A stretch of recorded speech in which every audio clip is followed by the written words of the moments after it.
could claim what he wanted. For this reason, he desired vessels from the house of God to bring to the house of his God.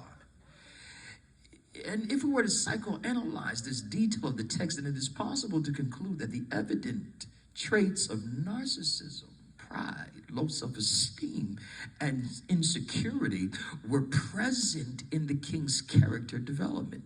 But even more so, what we're observing here as a result of possible insecurity present within him is Nebuchadnezzar making, watch this, a power move. He's making really a power move by stealing sacred artifacts that belonged in the house of God to incite fear within and claim control over the Hebrew nation. This is a power move. Taking the vessels out of the house of God to put in his house. It's a power move. And because if you can at the beginning control that which is of great value to the people, then it's easy to impose influence over the people. I can control you by holding in my possession what matters to you. For this nation, it wasn't their currency, which would have been an attack against their economy. It wasn't their labor, which would have been an attack against their livelihood. It wasn't their loved ones even, which would have been an attack against their families. No, what Nebuchadnezzar sought to do was dismantle the house of God, which was an attack against their faith. Friend, hear me. I got hard news for you. The enemy is not after your money. You can replace that. The enemy is not after your career. You can recover from that. And as difficult as it may be to hear or accept, the enemy is not even after your family. You can reproduce that. What he's after is your faith.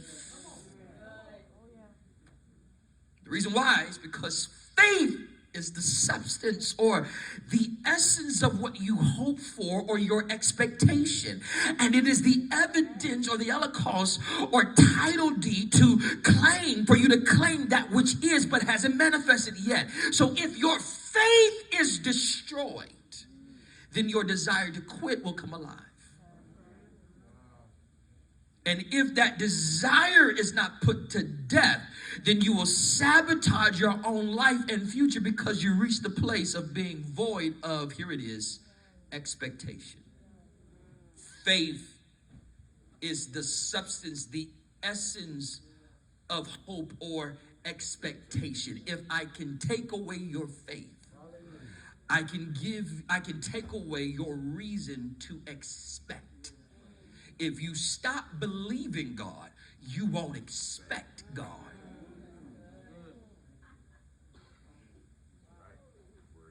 This is what made Nebuchadnezzar corrupt, because of his intentions. Pay attention to his strategy, ladies and gentlemen. His strategy was to dismantle the house of God by taking from it invaluable elements, which the text called vessels. Vessels. Now the irony, for those of you that are following me, the irony in this process was that it served as a precursor for what would come next. Watch.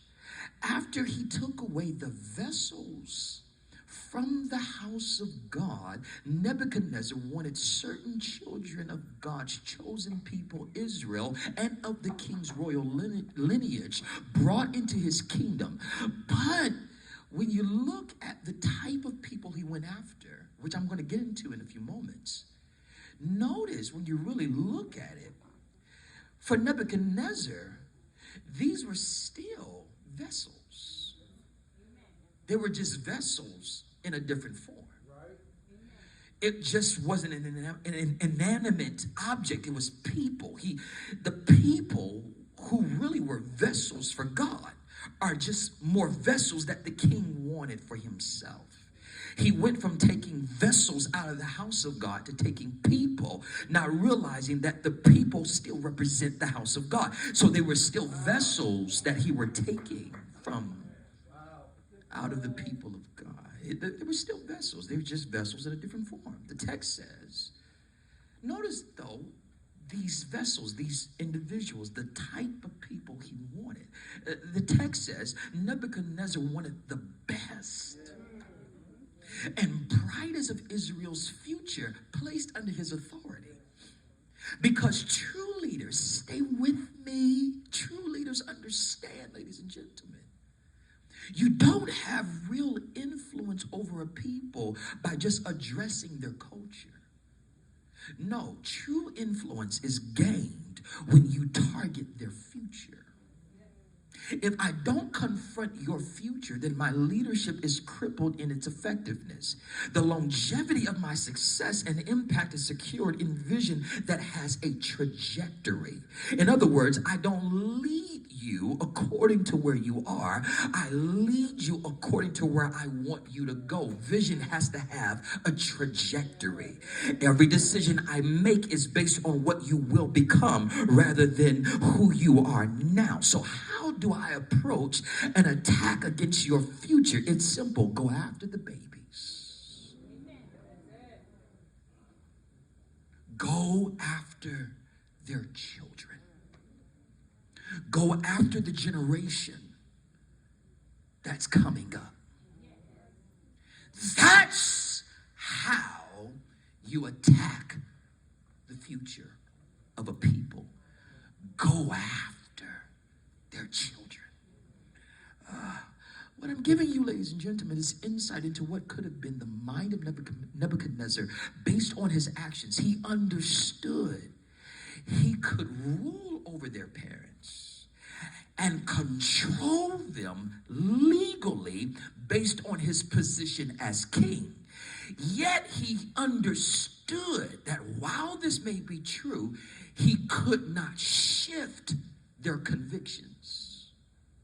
I can rule the parents and control them based on my position. I have authority and power. They have to comply.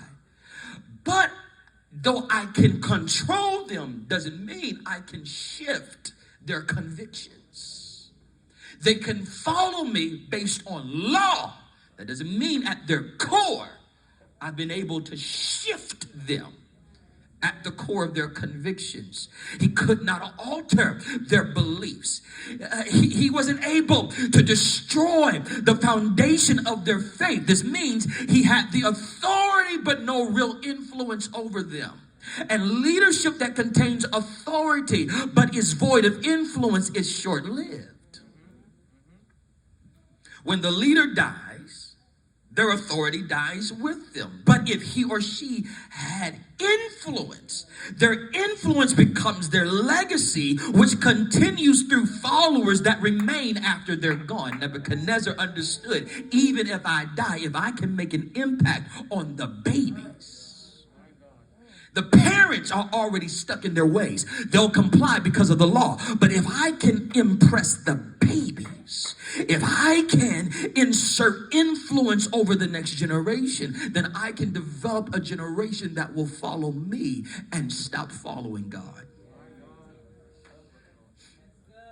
Nebuchadnezzar went after Israel's future by going after their youth. And not just youth, but the best quality. Those who didn't have defects.